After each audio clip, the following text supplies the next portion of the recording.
Estamos aqui começando com o primeiro episódio do programa Política e Verdade. Estamos aqui com um deputado federal pré-candidato a prefeito de Caxias do Sul, não, mas pré-candidato a deputado federal, Maurício Marcon. Em primeiro lugar, deputado, muito obrigado pela sua presença aqui para conversar com a gente e abrir essa série de entrevistas aqui. Eu que agradeço o convite. Sabe que eu não sou de negar nenhum tipo de convite para dar entrevista. Porque como funcionário público, eu acho que é uma coisa básica de tu vir e prestar contas, independentemente de onde tu é. Até estava brincando que esse deve ser o 20º podcast que eu nunca me nego aí. Fui uma vez num podcast que eu acho que o guri estava começando assim...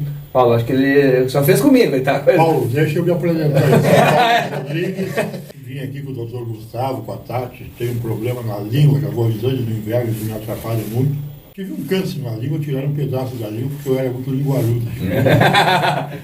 Meu futuro é isso aí. É um prazer enorme aqui no Política e Verdade, ainda mais começando com o Maurício Marcon. Que 2020, 30 e 28, sei como é que vai ser, se elege prefeito de Caxias, né? Aliás, tem que mudar o nome desse negócio. Política e Verdade, tu botar uma foto, quem que é aquele cidadão do canto lá? Não conheço aquele cidadão lá. Tem? Paulo? É das antigas aquela foto ali, hein? Eu tô mais bonito hoje. Acho que botou aquela lá. Tô mais lindinho hoje, mas é um prazer tê-lo aqui, junto com o doutor Gustavo, para falar de política e verdade. Tu é pré-candidato a federal. Quantos mil votos só que tu faz? Então, eu boto na mesa, 280 mil. A gente sempre tem o primeiro objetivo, que é se eleger. Né? Então, olhando hoje o cenário, eu quando concorri pelo Podemos em 2022, a ideia do partido, à época do Podemos, era eleger um deputado federal, que era o Maurício Zendrick, que já era deputado federal, né, Paulo? Teve uma quantidade gigantesca de dinheiro para concorrer, enfim. E eu seria o número 2. E eu sabia que essa era a realidade. Eu calculava naquela época que eu ia fazer entre 40 e 50 mil votos. Um pouco mais velho que eu, Paulo, tu deve lembrar que Caxias tinha uma dificuldade muito grande. Obrigado pelo um pouco, né? Porque Caxias tinha uma dificuldade muito grande até a região de eleger deputados federais, né? A gente teve eleito mesmo, o último foi o Assis Melo, na carona da Manuela, na eleição de 14, se não me falha a minha memória. Ficamos sem. E até antes disso eu acho que a gente teve o Pepe, o Sartori, o Mauro Pereira não foi eleito, ele era suplente, assumiu. Foi o caso também do de Bento lá, que me fugiu o nome agora. Então, a gente tinha uma dificuldade muito grande de eleger parlamentar, ainda um parlamentar como eu, que estava no meio do mandato de vereança, né? A gente estava num partido que não tinha o holoforte de uma candidatura presidencial, que a gente sabe que ajuda, porque não adianta tu tem o voto de legenda, tu tem a exposição, então sempre ajuda muito. E a gente acabou surpreendendo, né? O voto mais barato do Brasil à época, o custo-voto, né? Eu e o professor Cláudio gastamos para eleger ele estadual e eu federal juntos R$70 mil, 72 mil. Então é uma coisa que é totalmente anormal, não é comum, né? Não vai se repetir, é muito difícil se repetir. Eu tive aquela discussão, tu deve lembrar, com a presidenta, a Denise Pessoa, no fim acabou ajudando ela também a eleger os dois. A gente teve um vídeo que viralizou, que eu estava falando mal do Lula, ela disse que eu não podia falar. Aí eu disse, tu não pode me impedir, ela me respondeu, tu não, presidenta. Daí eu disse, nossa, presidenta, e aquele vídeo, enfim. Eu acho que foi bem decisivo assim, na minha candidatura, porque fez as pessoas me conhecerem. Agora em 2026 a gente migrou para o partido que eu acho que eu estou em casa, né, onde eu deveria estar, sou bolsonarista, de direita, conservador, então eu acho que o partido, não tenho certeza absoluta, que o partido que reúne mais essas qualidades num partido só, com tamanho, com musculatura e com a presença do presidente Jair Bolsonaro é o PL. Então hoje eu faço parte do partido que eu deveria estar. E dentro do Partido Liberal, hoje a gente está em 7 cadeiras na Câmara, 4 foi a eleição na última eleição de 2022, o PL fez 4, depois migraram Osmar Terra, Zuc e eu. Então hoje somos em 7 parlamentares. Gaúcho, a maior bancada do Rio Grande do Sul é a nossa. E a gente espera repetir. Então o principal objetivo é a gente estar entre os 7, entre os 6 ou 7, que serão as cadeiras, e estando entre os 7 a gente se elege. Quanto pede de votos, a gente fez em 2022 em Caxias do Sul 52 mil e alguma coisa. Basicamente, a cada 4 eleitores que votaram, voto válido, um votou em mim, em Caxias. É um número que me orgulho bastante, porque é a minha cidade, né? Tive também um bom número em Flores da Cunha. Eu fiz voto nos 497 municípios, Paulo, do Rio Grande do Sul. Em todos, pelo menos 3 votos eu fiz. Então foi um negócio meio anormal. Pelo trabalho que a gente fez na Serra, até porque querendo ou não, gostando ou não, mesmo que eu tenha feito de um jeito totalmente ouvindo a população, das emendas, elas te levam a lugares que muitas vezes tu não chegava. Só para Caxias foram mais de 60 milhões enviados de emendas, e lá eu criei um site, mauriciomarcon.com.br, tu consegue ver todas as emendas, onde é que foram aplicadas, tudo certinho. Eu acho que se a federal quiser, só ir lá. Qualquer um, pode ir lá. Isso, eu acho que faço questão, inclusive, Se o federal quiser, vai lá, que tá porque tudo lá. tu vai ver que no meu não tem pra ONG, não tem pra escola de samba, não tem pra nada disso, é pra hospital. E uma das coisas que eu acho que eu mais me orgulho que aqui em Caxias, que não dá voto, mas é uma herança que eu vou deixar pra cidade, é a questão da ressonância do Hospital Geral, né? Acho que isso pra mim foi uma conquista única, 6,5 milhões de emenda. Vem cá, mas me disseram que ainda não está funcionando. Tá funcionando. Não, já tá inaugurado, tudo funcionando. Tu vai fazer 280 mil ou não Olha, vai? eu acredito que mais de 200 a gente consiga. Nem só pelo meu trabalho, mas pela questão de hoje não ter o Marcel, o Sanderson e o Zuco. Como é um voto ideológico desses candidatos, e eu sou um representante ideológico, pessoa que votou em mim na primeira eleição não votou porque eu tinha emenda, porque eu Não, como mas vereador... esquema no bom sentido. Que tu montou nas emendas é sensacional. Isso é bom mesmo. Entendeu? O pessoal da cidade que vota, que escolhe. E aí eu vou aprimorar na próxima, Isso Paulo. aí, eu acho que isso aí Eu é vou aprimorar. sensacional. Isso É, vai ter o voto mais- em lugar que tu não imagina. O mais legal das emendas que eu fiz foi a emenda do milhão. Como você chegou, como você começou, o que você Muito fazia? rápida. Assim, Porque senão o Paulo vai dizer que eu falo Não, mas demais. porque realmente, assim, você entra numa brigança, como você falou, sai ali, vai para deputado federal, com um recurso de campanha irrisório, para poder ser... A minha história daria um filme. Pois é, então, Acho que assim, daria um filme, porque ela não é uma... Se tu pegar os 31 parlamentares O teu eleitos... livro é bom quanto a isso. Tu chegou a ler? Claro. Então vamos lá. Olha aí, eu encontrei alguém que leu o livro.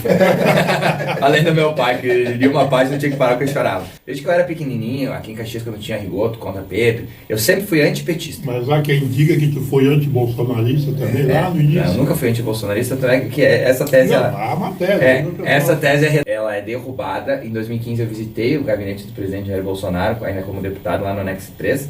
Ele não estava no gabinete. Em 2016, 20 dias depois que a minha mãe tinha falecido, fui de novo no gabinete, o presidente me recebeu. A foto que eu tenho tá tremida, porque meu irmão estava tão emocionado que a gente tava os dois tremendo. Esse presidente do Fala era deputado na época. Era deputado, Era o Jair então, Bolsonaro. então ser anti-bolsonarista indo em 2016 não faz muito sentido. Então vocês que falam aí que ele é anti-bolsonarista, mas, Paulo, do lado de vocês. mal falar é uma coisa que a gente, conforme você cresce, automaticamente tu gera mais força contra. Né? Tu não pode gerar em verdade. Mas é o que mais se Política, gera, né? Aí é que tá, quer dizer, a política é muito suja. Agora, o que gera de fake news é brincadeira, né? Mas eu até gosto das fake news, Paulo, porque normalmente eu processo, né? E aí eu crio uma renda extra. Então, sim, a minha advogada levantou lá, desde o começo do mandato, eu ganhei mais de 100 mil reais só no Rio Grande do Sul em processos.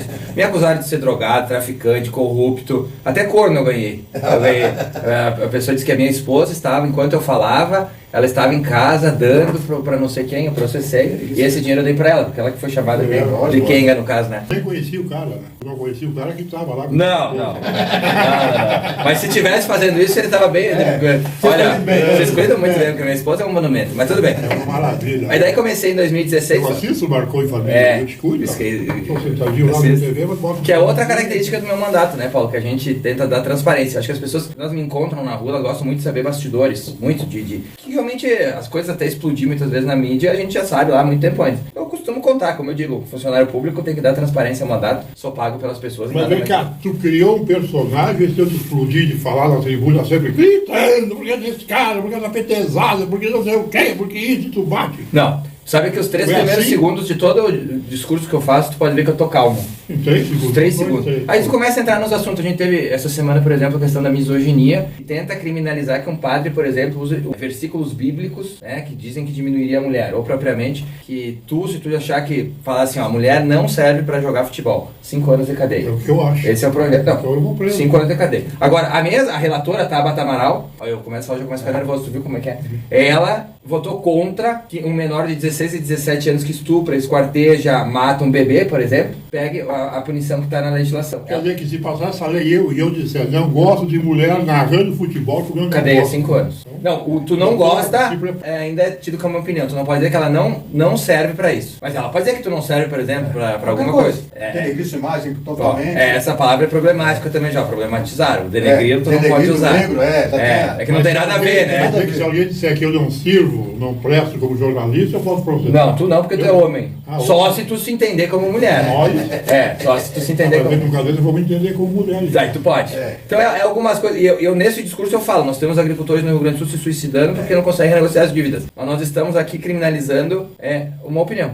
Esse ponto que você falou, que eu acho muito interessante, porque o Rio Grande do Sul tem uma característica que às vezes lá em cima, em Brasília, o pessoal não entende muito bem. Por exemplo, essa questão do bom pagador. É uma coisa que me chamou muita atenção aqui no Rio Grande do Sul, que quando aconteceu esse negócio dos suicídios ali das safras aqui no Rio Grande do Sul, eu via que não pegava, porque eu morei já no extremo norte, eu morei em Roraima, né? Conheço Manaus, aquela região, e vi que, por exemplo, o tempo que eu tenho passado aqui no Sul, as pessoas são muito mais comprometidas. Então, isso já é um problema tu falar, porque tu pode ser acusado de xenofobia, inclusive. Sim. Eu tô vacinado. Mas é verdade, Marcon, porque, olha só, se você parar para pensar... Na tua verdade, eu não tenho essa opinião, porque senão eu acho que é uma opinião minha, pelo que eu vivo, né? Eu acho que um relato que eu faço não foi que eu li. Eu tive nesses locais, eu vivi isso daí, vivi a época do final do garimpo lá em Roraima, na década de 90. Então, assim, o Estado se formando, eu estava lá, aquela história toda, e vim para o Sul, né, agora. E eu vejo que o Sul é outro país do que eu estava acostumado. A Serra, então. A Santa Catarina tem regiões e regiões.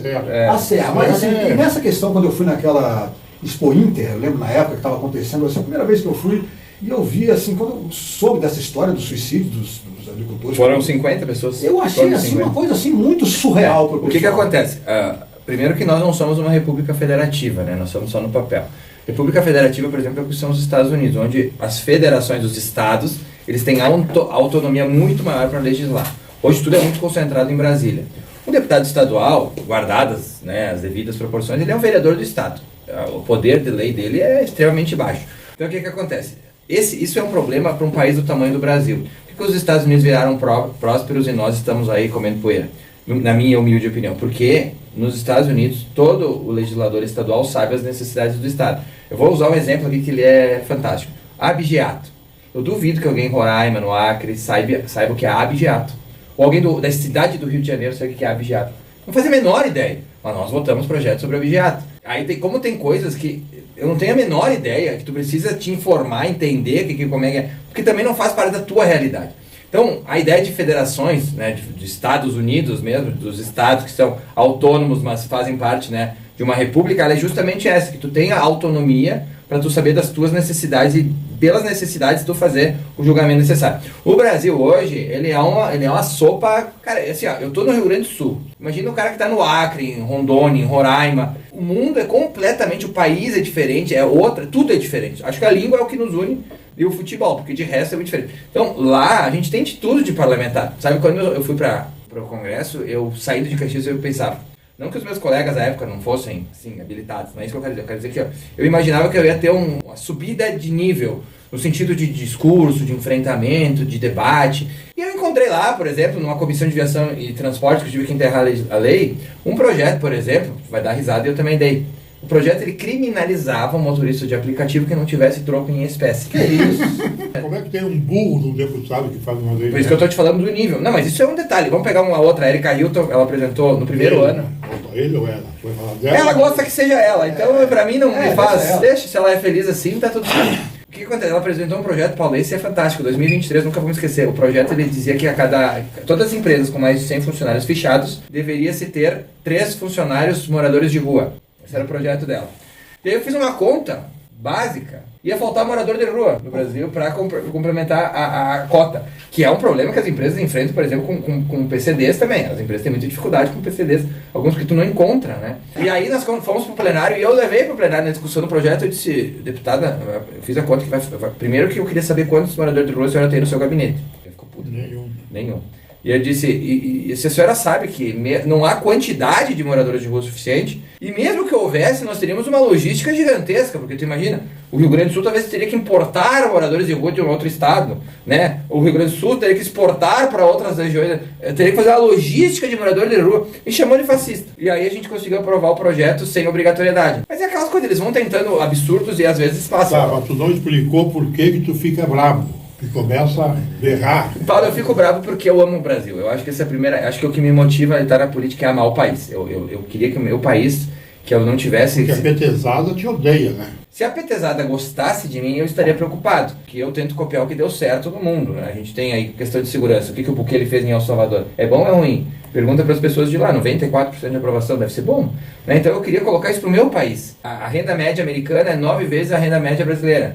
Será que se a gente copiar lá e as pessoas aqui no Brasil ganharem 9 vezes mais do que ganham, será que elas seriam mais felizes ou não? Eu acho que sim. copiar o que deu certo. A gente não precisa inventar a roda. Quando a gente vai fazer um bolo, a gente não coloca ketchup no bolo, nem sal, a gente coloca o que leva o bolo a ficar bom. Mas na economia a gente tenta inventar coisas, né? A gente tem agora esse caso da escala 6x1, que eu fui um dos 22 parlamentares que não votou favorável a essa coisa assim, que eu não consigo descrever a tamanha maluquice que é. Primeiro, nenhum país no universo, no mundo, né, nem Botsuana, nem África do Sul, nem Austrália, nenhum, proíbe que alguém trabalhe no sexto dia útil de forma formal. Nenhum, não existe. Nós, através de um projeto de Érica Hilton, né, Reginaldo Lopes e do Hugo Mota, para ganhar voto, para vender mentira para as pessoas, que elas vão trabalhar menos e vão ganhar a mesma coisa ou mais, se diz que proibindo o dia de trabalho vai resolver. A mesma Érica Hilton, que na PEC dela, 4x3, ela fez, em vez de ser 32, ela colocou 36. Tu tem que falar para um público que automaticamente tem um QI mínimo para ele compreender que lugar de mágica é no circo. O parlamento é um lugar onde, para tu aprovar uma legislação, minimamente tu deveria ter uma larga carga de estudos, uma larga um entendimento das consequências. A própria Érica Hilton foi na Globo News, ao ser questionada pelo camarote, se tu viu esse recorte, deputada, as farmácias, por exemplo, né? Obviamente as farmácias vão precisar contratar mais gente, tal. Os medicamentos é o que impacta bastante no orçamento, principalmente dos aposentados, já bastante, um pouco, enfim. A senhora fez algum tipo de estudo para nós entendermos o quanto isso vai afetar? Não, camarote, a gente não fez nenhum estudo. Então assim, aí o que eu fiz? Eu propus o salário mínimo de 100 mil reais, não sei se tu viu essa. 100 mil reais com reajuste líquido de 50% ao ano. Vamos resolver o problema através de um canetaço. Né? E aí, virou notícia nacional, porque o pessoal achou incrível, né, meu projeto. Disse até estranho o pessoal não aprovar. Mas aí é um ponto, deputado, que eu gostaria de falar. Que para mim, o senhor hoje é um deputado já nacional, o senhor já tem espaços nacionais. O Pitoli te adora. Parei de ir lá agora com a legislação eleitoral. Mas ele te adora. O Pitoli lá da Oliveira. O pessoal do Pânico te chamava. 2 vezes. Também. E outros desses programas nacionais sempre contaram contigo lá. E gostam de ti e tu vai. Claro que é de uma ala, do espectro, que é da direita. Mas isso para ti soma muito, né? Sobre ser um parlamentar nacional, eu acho que uma das coisas que me ajuda, Paulo, é que eu não fujo muito de debate. Eu já tive diversas vezes, inclusive, que eu aceitei o debate e o opositor cancelou ou não foi. Eu posso citar a própria Érica Hilton, ela tinha confirmado os debates sobre a escala 6x1, quando eu confirmei ela cancelou. Estava na CNN esses dias também, eu tinha um debate com o Reginaldo Lopes, que é o do PT, que fez o primeiro projeto lá em 2019, confirmei e ele cancelou. Aí no fim colocaram o Ivan Valente, tu viu aquele vídeo dele criticando os rentistas, eu disse, Ivan, tu tem mais de 1,5 milhão aplicado em renda fixa, né? O que tu quer falar? Qual é a coerência que tu tem? Você revoltou lá, me xingou, também não aceita mais debater comigo. Então, primeira coisa, eu leio muito, estudo muito. Então, normalmente eu estou por dentro dos assuntos e é difícil tu me pegar pela calça curta. E sobre a questão de tornar um parlamentar nacional, eu acho que as pessoas estão muito carentes, Paulo, de parlamentares que se elegem com um discurso e mantêm o discurso ao longo da caminhada. O que a gente tem muito em Brasília, parlamentar que vende uma ilusão na campanha, que é conservador, que é de direita, que não sei o quê, eu chegar lá, né, com cargos, emendas, perguntando, mas por que o político quer tanto cargo? Eu comecei a aprender. Calcula que tu tenha 100 cargos de 10 mil no nível federal. Estamos falando aí de R$1 milhão. Se o cara ganhar 10% desse salário que ele conseguiu a turma dele lá, é 100 mil por mês. Então o cargo é para isso. O cargo não é com a intenção de... Quer dizer que a rachadinha acontece muito mais do que a gente imagina. Eu posso te afirmar que certeza absoluta. Eu trabalhei 10 anos, né, como senador do MDB, o Edson Lobão, né, com o Maranhão, com a esposa dele. Eu fiquei sabendo, eu achei um absurdo esse negócio de rachadinha. Isso a gente está falando ali na 2000 e pouco, 2002. Quem começou essa história de rachadinha no Brasil, por incrível que pareça, foi lá em Roraima, num processo chamado gafanhoto, que envolvia um monte de gente, que o gafanhoto era comendo a folha do Estado, né? Mas eu acho que até é crime, horrível, tudo, mas tem coisa pior que tu quer que eu te conte, por exemplo, que é a questão da saúde, né? As emendas para a saúde. Sim. A gente teve agora aqui no próprio Rio Grande do Sul, se vocês pesquisarem aí, vocês vão ver que teve um parlamentar que foi pego, o chefe de gabinete dele, com um contrato de 6% da emenda da saúde, né? O deputado PDT, o Afonso Mota, 6% do chefe de gabinete dele com o Hospital de Santa Cruz. Ele ia mandar 1 milhão e voltar a 60 mil. Já foi demitido. Quando eu... Aí ele demite o cara, como se não soubesse nada. Não, eu só tô contando que logo que eu cheguei na Câmara lá, os caras vêm te testar lá, não? Porque como eu fui eleito sem vereador, sem prefeito me apoiar, as minhas emendas estavam livres, não precisei negociá-las, né? E aí o pessoal vinha, né? Quando eu ia dedicar uma emenda pro hospital, o hospital pedia, tá, mas e aí como é que é? Eu digo, não, é tudo certo, 1 milhão é 1 milhão, né? Ah, tá, então tá. Certa vez eu ia no gabinete propor pro meu assessor. O esquema era o seguinte, Paulo. Deputado, o laranja, prefeitura. O deputado manda o recurso, 1 milhão, exemplo, tá? A prefeitura faz uma licitação direcionada, mais ou menos que foi a das funerárias aqui, lembra que teve a primeira aqui que foi bem direcionadinha? E aí era para contratar um estudo de educação, que era para tu fazer um estudo sobre a educação do município, coisa assim. Aí era 300 pro parlamentar, 300 para comprar o prefeito, 300 pro cara do rolo ali. O Túlio colocou o cara para correr na hora, né? O que eu quis dizer com isso? Que a rachadinha é um... Não, é um pormenor Eu vou falar, deputado, assim, quando na época eu lembro que eu conversei com o senador, ele era muito contra esse tipo de coisa, apesar de a gente saber que era uma coisa normal que acontecia ali, nessas rachadinhas, por quê? É que nem eu falo, o pessoal, vocês estão preocupados quanto que um deputado, que um político ganha. Isso é nada, isso é salário, não é nada, dinheiro de pinga quando o cara é mal intencionado, não é, deputado? Não, e aí a gente entra no nível workaro, que daí aí o cara que já tá lá e roubar deve ser que nem tu matar, né? Uma vez eu vi um documentário do cara que foi pra Segunda Guerra, pediram pra ele, né? Tinha matado 50 e poucos, foi condecorado, enfim. E aí perguntaram pra ele como é que era matar uma pessoa, né? E ele disse, cara, a primeira é horrível, não dormi, fiquei mal. A segunda em diante, pra mim, era que nem matar uma formiga, não mudava nada. Eu acho que o roubar é a mesma coisa. Né? Então, quando tu precisa ir subindo os níveis para tu se satisfazer, né? Eu acho que o workar mais ou menos era isso, assim, porque mas qual é o clima bilhões, lá, né? Qual é o clima lá do workar? Existe uma tensão no ar? Olha, Paulo, o que acontece? Você conheceu o astronauta ou não? Não. Até porque foi anterior, né? Mas uma das coisas que eu não participo em Brasília é de festas. Eu não vou em nenhum tipo de festa, jogo de pôquer, eu não vou em nada, porque o que acontece? Hoje, eu sou um parlamentar que, graças a Deus, a minha vida é totalmente libada. Acredito na vida eterna, quero me reencontrar com a minha mãe, trabalho para ser um milagre de Deus e fazer o trabalho que tem que ser feito. Que Deus, sempre que eu subo na tribuna, tu me pediu por que eu fico nervoso, eu sempre rezo, vim de Espírito Santo antes, para que Deus me dê as palavras que eu preciso falar. Eu me afasto desse tipo de coisa, por quê? Porque rola muita prostituição em Brasília. Tem muito gabinete que a prostituta do parlamentar está dentro do gabinete. O próprio caso do Hugo Mota, que a gente não pode dizer que era ou não era, mas fazer uma analogia aqui, ele tinha uma fisioterapeuta que nunca apareceu na Câmara, que era uma menina jovem, bonita, que ele contratou toda a família, então assim, gera suspeitas, digamos assim. Então, a prostituição em Brasília ela é muito comum. E o que sempre foi o meu medo? Que eu gosto de jogar pôquer. Eu jogo com meus amigos aqui, uma vez a cada 6 meses que eu consigo jogar. E aí tu tá lá numa mesa que nós estamos aqui agora e botam 2 prostitutas atrás de ti com os seios de fora e tiram uma foto. Tu imagina pra mim a reputação, o que isso... Então, tu tem que ter muito cuidado em Brasília pra tu não ficar com o rabo preso. Aí tu me perguntou como é que tá o clima. Eu não participo desses... Eu sou baixo clero, entendeu? Dessas discussões... Eu não participo desses encontros. Eu não vou, nunca fui, nenhuma vez. E tá com a consciência tranquila. Tranquila. Então, assim, quando tu me pede como é que tá o clima, é mais a cúpula que fica nesse BO aí do que propriamente quem não participa. O problema do Brasil é o centro, eu sempre digo. Tu falou, odiado pelos petistas. Cara, eu odeio muito menos os petistas do que o centro. O petista, o pessoalista, eles têm valores e princípios que são avessos aos meus, mas eles acreditam naquilo. Eles acreditam que Cuba é um lugar que tá miserável não pelo socialismo, que é pelo embargo americano. Eles acreditavam que o Maduro era um grande líder. Eles acreditam que matar bebê no ventre da mãe é algo normal. Eles acreditam que a droga deveria ser... Mas eles acreditam naquilo. O cara que é de centro, ele é o pior que existe, porque é o cara que tu não tem nada pra esperar dele. É um cara, vamos pegar aqui em Caxias, uma hora tá na oposição, uma hora tá no governo, uma hora tá na oposição, uma hora tá no governo. Vide a última eleição. Vide a última eleição, né? O que virou, né? Então, assim, eu me dou bem com a Denise, por exemplo. A Denise Pessoa aqui, eu me dou bem no sentido de, tipo, se a gente tem que conversar alguma coisa, complementar alguma emenda, fazer alguma coisa por bem de Caxias, né?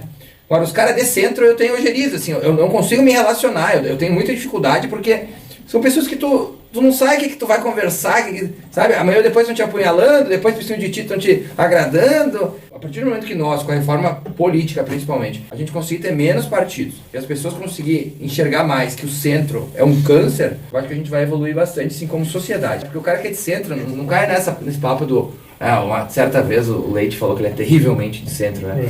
Terrivelmente de centro é o cara que não tem opinião, não tem postura, não. E todo mundo tem opinião, né? As pessoas, ou tu é do Juventude ou tu é do Caxias, né? Ou tu gosta de ir no shopping ou tu não gosta. Aquele cara, não vai nem fica. E o centro é isso. Hoje saiu inclusive uma pesquisa, não sei se o Paulo já viu, do Datafolha, 43 ou 44 se dizem de direita, 39 de esquerda e o centro é 11. Ou seja, o centro ele é um negócio que é o morno, né? E tem uma passagem bíblica, inclusive, que diz que aos mornos Deus vomita, né? Então, por isso que eu digo, eu admiro muito mais alguém como a Denise, que tem os valores dela, que não são os meus, mas que ela tem os valores dela, né? Do que propriamente outros aí, que são totalmente desprovidos de qualquer tipo de valor e que fazem qualquer coisa chegar ao poder. Pode vestir uma roupa de esquerda, de direita, ao que convier a ele. A que convier a ele. Tu imagina que o Cara, prefeito de Caxias do Sul é um cara que se diz de direita, mas pediu voto pro PT no segundo turno, porque ele queria ganhou ganhar por causa da o voto do esquerda. PT. Então, de se dizer, então, eu prefiro não ganhar, Gustavo, mas continuar com os meus valores do que propriamente fazer qualquer negócio para ganhar e depois tu não ter valor nenhum. Eu tenho uma filha agora, eu preciso ensinar para ela o que são valores, né? Então a minha mãe me ensinou muito esse negócio da família, a gente é muito unido na família. E uma coisa que eu disse pro meu pai, quando eu entrei, minha mãe já era falecida, pra minha esposa também, disse, vocês nunca vão sentir vergonha de mim. A pessoa ela até pode discordar dos meus valores em princípio, mas tu nunca vai ver eu envolvido em rolo, em BO e essas coisas. Que deve ser uma vergonha pra filho, tu pega o presidente da Câmara, todo mundo sabe que é aquela menina, casado, com filho, porra, cara, que merda de pai que tu é, né? Então, graças a Deus, eu tento me manter dentro dos valores. Mas aquilo que eu pergunto, como é que essa gente olha a família? Como é que eles mantêm a família? Porque tu pega o ministro lá, o careca lá, Ah, não, mas naquele caso chega a ser engraçado. Eu soube de aquela fonte... mulher dele, filhos dele, botou o escritório para roubar, quer dizer, que o que pegaram do Vorcar é roubo isso aí. Mas é que daí a tua régua moral, a gente tem que entender uma coisa. A régua moral da direita ela é muito superior à régua moral da esquerda. A esquerda, com o Lula no Brasil, ela simplesmente destruiu a sua régua moral para manter o seu líder. A partir do momento que o líder é um corrupto e tu precisa seguir aquele líder, tu automaticamente baixa a tua régua moral. Então o eleitor da esquerda, a régua moral é muito diferente. Vou dar um exemplo aqui de agora. Jacques Wagner, da velha guarda, com dinheiro pego pela polícia, com imagens do dinheiro, relógios, enfim, apartamentos, conversas. O impacto na candidatura do Lula foi zero. Né? O Flávio, que em 2024, quando a Globo pegava patrocínios, né? No caso, o Estadão pegava, o Atlético Mineiro, 20% do Atlético Mineiro era do fundo Vorcar, patrocinou outros vídeos, inclusive o do Lula, né? Pediu apoio pro filme. Eu faria a mesma coisa, tu tem que ir atrás de quem, né? E aí, ele já não presta pra muita gente. O Jair Bolsonaro, ele elevou demais a régua, né? E ele tem vários defeitos, como todos nós temos, o presidente Bolsonaro. Mas corrupto ele não é. Não. Se o Lula hoje for descoberto que o filho dele está sendo preso, que ele vai ser preso, ele só não foi preso ainda porque trocaram o delegado. Até pedi pro Sanderson, em 24 anos de Polícia Federal, quantas vezes ele viu trocar um delegado de uma investigação, sabe quantas? Zero. Ele nunca viu. Então, obviamente, é direcionado, né? Então, se o filho do Lula for preso hoje, por roubar aposentado, inclusive está envolvido com PCC, tu viu que eu vi que ele anda passando. Então, eu tenho certeza que a queda na pesquisa do Lula vai ser Lula por causa disso. Pessoas que votam no PT, elas não se importam com corrupção. Elas têm uma ideologia tão forte que ela supera esse tipo de coisa. Ideologia barra assistencialismo, né? A gente tem que saber que 25 milhões de adultos no país recebem Bolsa Família. Destes, cerca de 85% pela última pesquisa que eu vi votam no PT. Então eles saem já de 22, 23 milhões de votos na nossa frente. A gente tem que entender que o voto deles não é uma preocupação com o país, o voto deles é porque eles foi tão dito para eles que se entrar outro governo eles vão perder esse benefício, e às vezes esse benefício é o que mantém a família. A gente tem que entender a realidade. Óbvio que dentro do Bolsa Família tem vagabundo, como tem empresa, como tem na política, como tem em todo lugar, mas tem gente que precisa, né? O que o governo deveria fazer? Apresentar a porta de saída, ou seja, não, tu vai receber mais 600, mas eu tô aqui te encaminhando para um emprego que vai receber 2.400. Eu vou te qualificar, quero te tirar disso. Mas a partir do momento que o cara se qualifica e ganha mais, o PT perde esse voto. Então, a pobreza é a massa que elege petistas. Então eles não têm nenhum interesse de terminar com a pobreza. O foco deles é aumentar a pobreza. Quanto mais o cara depender do Estado para comer, mais ele vai votar no PT. Porque vão dar mordomia, vão dar não sei o quê, vão dar isso, mas vão dar eu aquilo. acho que na ideologia, Paulo, nem é isso, sabe? Nem é a questão... Não é ideologia, é interesse. Interesse. É interesse. É aquela coisa, né? Quando tu entra num debate,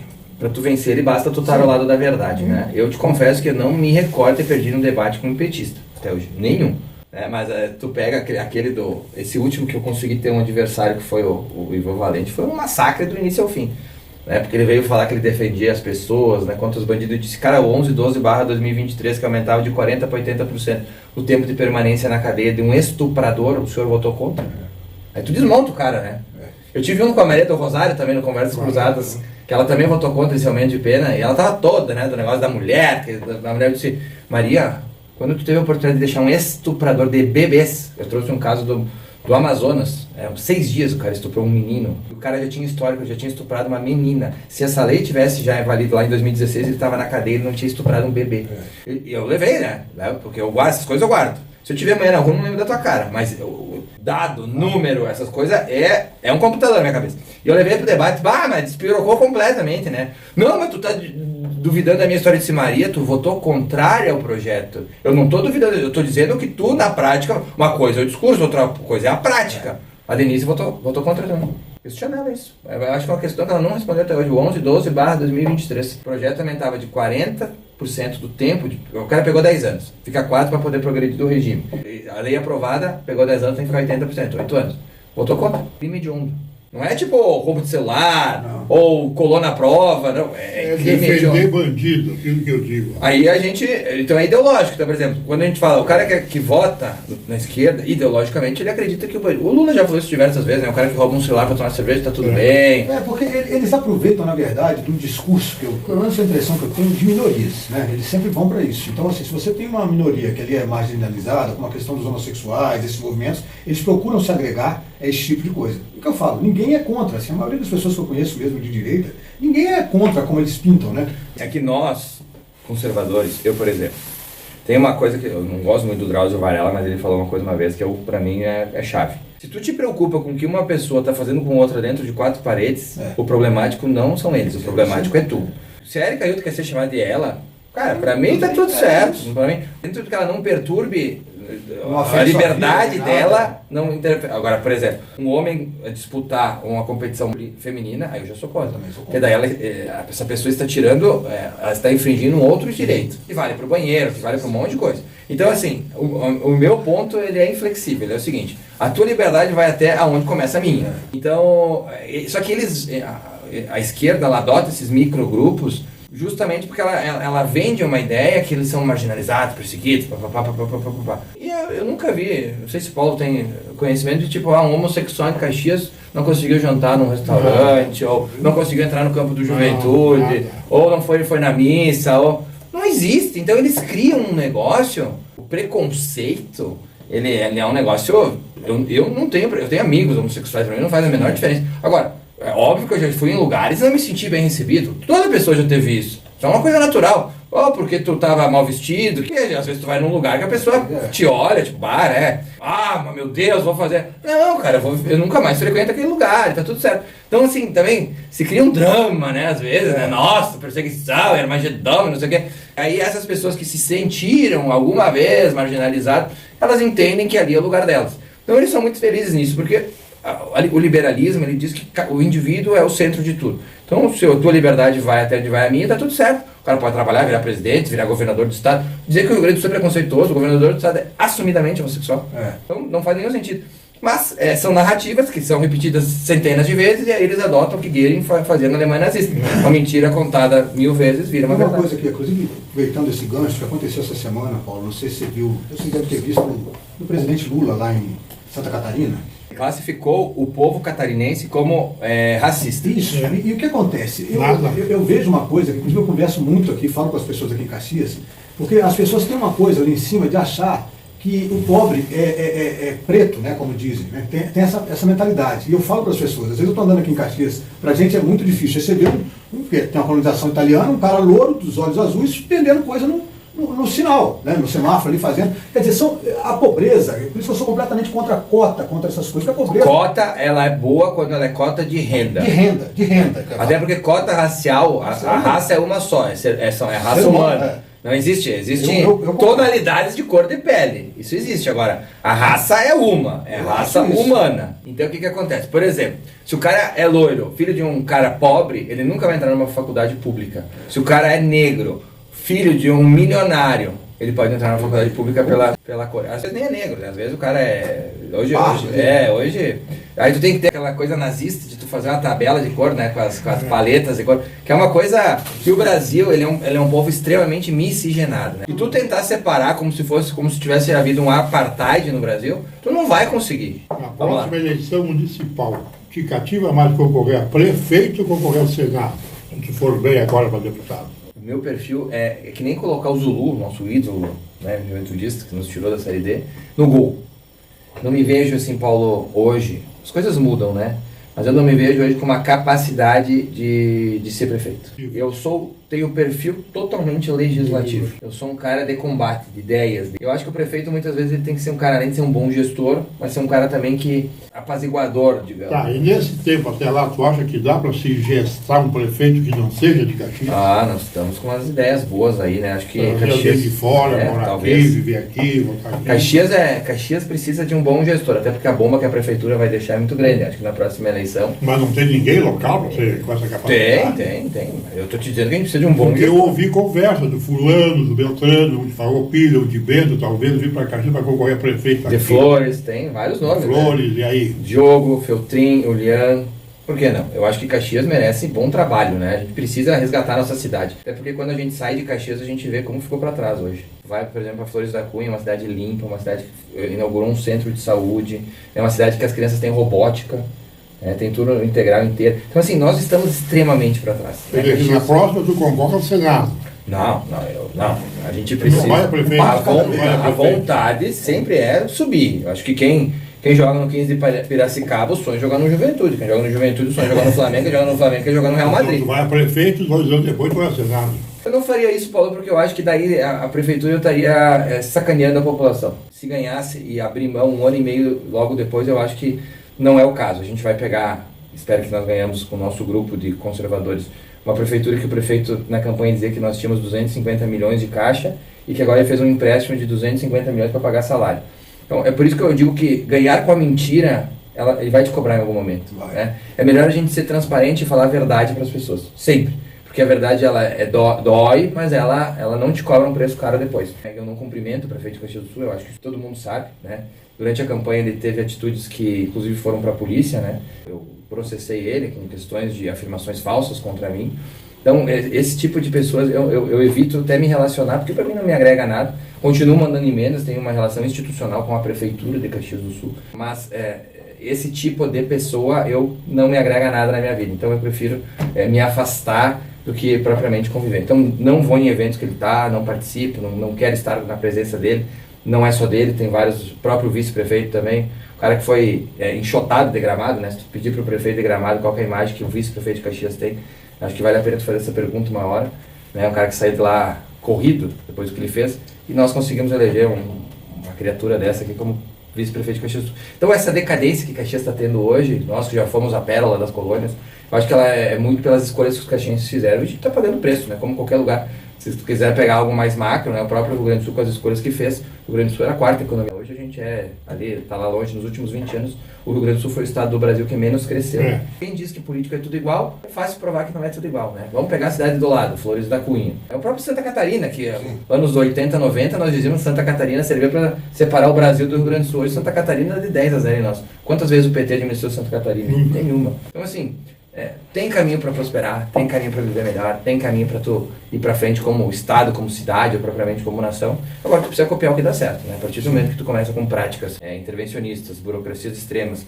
usar a prefeitura para botar a companheirada para dentro, né? Botar os que te ajudaram sem nenhum tipo de capacidade de gestão, só para receber o salário e conseguir mais 30 votos depois para ti, tu tá se usando da máquina, que é a prefeitura, que é o que representa os caxienses, para tu te perpetuar no poder. Pensamento em cidade? Nenhum. Pensamento em ter poder. Não é o que me traz a política. Tu usa muita diária ou não? Nunca peguei, nenhuma. Nem como vereador, nem como deputado federal. Nunca pegou uma Nenhuma. diária? Inclusive, ganhei vários processos quando eu fui para os Estados Unidos acompanhar a pós do Trump. Fui passear também, né? Porque minha esposa queria ir na Disney, conhecer a Minnie, tem uma foto dela bem bonitinha com o Mickey ela quer conhecer. E eu aproveitei que era do Trump, tava em férias, tudo bem, fui viajar para os Estados Unidos. E aí houve uma reportagem do Metrópolis, na época, o deputado vai aos Estados Unidos, fica 5 horas na fila e não consegue participar do evento. Primeiro que eu que falei que fiquei 5 horas, justamente porque o que aconteceu? Estava um frio de menos 16 graus em Washington e o evento que ia ser aberto foi transferido para um ginásio que cabia 20 mil pessoas. E aí a gente foi atrás, fizeram a fila e os americanos não tem jeitinho. Então eu disseram, tem que ficar nessa fila, eu não passei na frente, fiquei lá, encheu o lugar e eu fui embora, tudo certo. Eu falei no meu vídeo isso. Aí pegaram e começaram a dizer, foi com dinheiro público, eu processei todos, levantei uma grana já com isso daí. Para tu ir assim, pago pelo país, tu tem que ir em representação que a Câmara tem que autorizar. Nunca pedi nada, né? Pode pesquisar, 0, nem R$1. Com essa experiência, né, do primeiro mandato como deputado federal, que você teve ali, vendo como é que funciona aqueles meandros de Brasília ali, E você se sente assim mais bem preparado, por exemplo, para o segundo mandato do que quando você teve esse primeiro, ou você tenta fazer uma continuidade do trabalho que você começou ali? Eu me sinto mais casca grossa. Por quê? Logo que tu vai para Brasília, tu tem a ideia de mudar o país, de melhorar o país, de aprovar projetos. Eu aprovei, inclusive, protocolei 50 projetos. Eu aprovei, eu tenho uma PEC. Agora, eu acho que o meu principal trabalho hoje, sinceramente, é evitar que projetos ruins prosperem. Tem a questão da Erika Hilton dos 3, morador de rua, a 6x1, a questão do Uber, motorista que ia ser criminalizado. Eu acho que tem tanto projeto ruim que estar lá é meio que ser um goleiro, assim, sabe? Porra, gente, olha esse projeto, vocês querem criminalizar o motorista de Uber de 99, enfim? É ridículo. Então, essa visão do Marconi de ser goleiro, eu achei muito legal essa daí, porque as pessoas não pensam. Por exemplo, o governo federal queria colocar o motorista de aplicativo como carteira assinada. Teve uma revolta lá. Os motoristas adentraram a Câmara dos Deputados ensandecidos e eu fui um dos caras que estava com eles, porque era para criar burocracia. Então nós conseguimos evitar que eles virassem carteira assinada. Então essas vitórias, elas não criam nossa, o Marcon conseguiu evitar que o motorista de aplicativo fosse criminalizado. Mas eu sei que o meu trabalho está sendo feito. No fundo é bom para o país. Então assim, eu sempre faço contraponto. Vê, essa da misoginia que teve essa semana, o meu discurso aí passou de milhões, aí se eu somar todas as minhas redes, quem recompartilhou, enfim. Eu basicamente fui o único assim, que subi a tribuna e fiz uma defesa baseada em lógica. Por isso que eu digo, o país ele é carente de oradores, primeira coisa, muito carente. Quantos camisa 10 a gente tem de destaque hoje no Brasil? Pouquíssimos, né? Eu acho que isso vale para a política também na questão de orador. Tem muita gente boa lá, mas que não tem a oratória, sabe? E tu conversar com as pessoas, tu conseguir mastigar informações que às vezes são complexas, né? Tu levar para elas, falta muito isso no Brasil. Então a gente tem alguns expoentes, eu acho que o Nicolas é o grande expoente, o próprio Jair Bolsonaro, que era um discurso, ele é um norte para nós, né? É bom ver os discursos deles antigos, a gente aprende, o Gayer, né? A Júlia, minha amigona, mas são poucos, né? A gente não tem assim uma quantidade enorme. Em Caxias hoje eu te diria, com tranquilidade, que o menino lá do PCdoB, o Libate, é o melhor orador que tem na Câmara de Vereadores hoje. Eu acho que ele é o melhor orador. Não, tu está dizendo assim, na pior Câmara de Vereadores que Caxias já teve, tem um bom orador que é o Libate. Um orador. Não, essa Câmara é ruim. Não concordo com nada, basicamente. É pior do que foi a tua essa aí. Eu não concordo com nada, mas eu digo a oratória, o falar, né? A esquerda tem outros oradores, poucos bons, por exemplo, o Boulos é um baita orador. Então a gente tem muito poucos. Então o trabalho do parlamentar, que vem de falar, é dar entrevista, explicar para a população, são várias coisas, né? E se tu olhar nas comissões, tu vai ver que é muito pobre, o Brasil é muito pobre de oradores. É um talento, né? Não é uma coisa que tu consegue, que nem o camisa 10, o Ronaldinho Gaúcho nasce um a cada 100 anos, né? E olha lá, né? Olha lá, que tá fazendo uma falta, viu?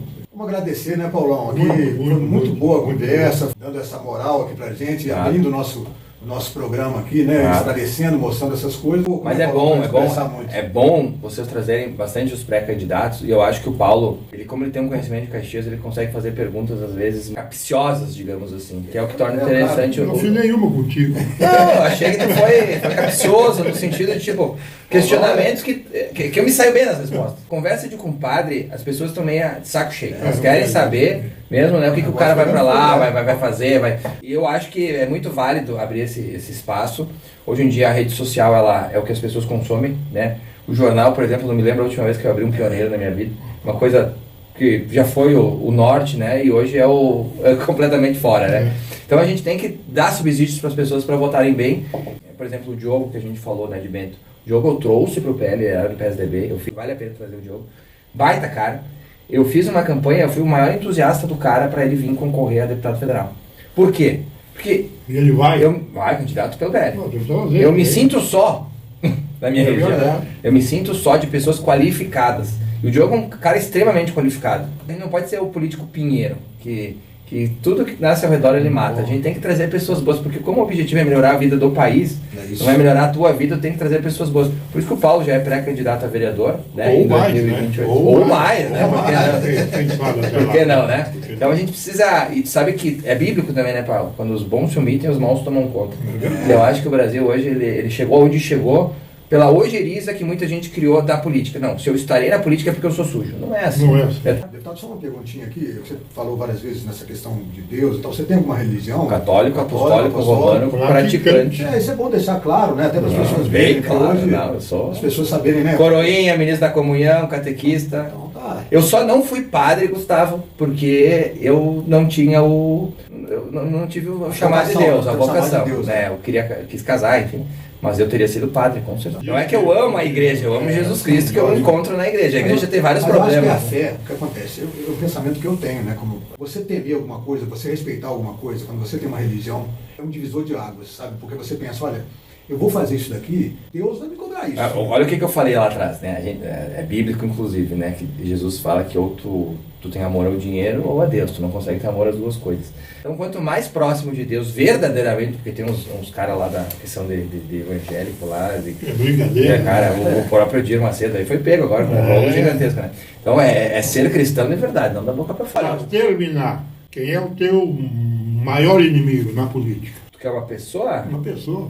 Porra, nunca me fizeram essa pergunta. É São Paulo. Tem muitos, né? Não, Paulo, tu sabe que uma coisa que a maturidade me trouxe foi saber que entender os porquês às vezes das pessoas. Então, eu vou te dar um nome, meu maior inimigo, Adilade Domênico. Adilade Domênico, eu acho que como eu fui vereador e participo da vida da cidade e sei, começando pelas funerárias, que a gente sabe do rolo, enfim, uma pessoa que defendeu que uma mãe que perde um filho, ou um pai que perde uma esposa, ou um pai que perde os seus pais, pagasse 3 ou 4 vezes o que uma pessoa normal pagaria em outras cidades, sabendo que aquele dinheiro saía da dor de alguém. Mas agora abriu, né? Agora vai mudar. Abriu depois do que nós temos CPI, de tudo que eu fiz, né? De tudo porque, né, a gente teve que impedir licitação direcionada, enfim. Então, para mim, o caráter de um ser humano que não se compadece da dor do próximo, eu acho que aquilo ali, para mim, me marcou demais. Eu tentei por muito tempo aquela CPI, quando a gente conseguiu abrir a CPI, o governo fez de tudo para enterrar a CPI, não foi investigado do jeito que nós deveríamos investigar, realmente o relatório foi uma piada, porque eles não permitiam, eles tinham controle. Depois de uma dificuldade muito grande de abrir esse mercado, e eu tenho convicção que o prefeito participou disso. Então, tu ter um prefeito que patrocinou, mesmo que indiretamente, a manutenção de um monopólio que tirava valores de pessoas na hora mais triste da vida, eu não me deparei até hoje com uma situação mais delicada que eu considerei mais assim, nojenta, posso te falar a palavra. Claro que um grande inimigo da nação, a gente tem, por exemplo, o próprio Alexandre de Moraes, que daí eu acho que é meio ecumênico o negócio, né? Todo mundo concorda. Ele me pega muito no ponto da assistoria fetal, né? Ele permitiu lá, liberou, incentivou inclusive a questão de tu matar um bebê através, em 9 meses, através de uma seringa para dar um infarto no bebê. Mas assim, a maldade, quanto mais o cara me prova que ele é mau, mais inimigo eu tenho. Por isso que eu te digo que a Denise eu não tenho nada contra, porque a Denise nunca me provou ser ruim, não é uma pessoa má. Só tem ideologias diferentes. Ideologias diferentes, mas ela não é uma pessoa má, longe dela inclusive, né? Mas o Adiló, eu já tive comprovação que é uma pessoa má, pessoa ruim. Então isso me afasta demais dele e por isso que eu não tenho nenhum tipo de contato com ele. Muito boa a tua pergunta. Vamos terminar aqui, né, gente? Eu desejo muito sucesso na sua reeleição, que você continue esse trabalho lá e tenha muito sucesso. Está nas mãos de Deus, né? Que Deus continue fazendo de mim a vontade e semelhança dele, que é o que a gente precisa. Onde ele achar que eu devo chegar, eu chegarei. Ele vai achar. Se chegar dos 280, tu me paga a janta. Tá bom, um abraço, valeu. Alô, gente.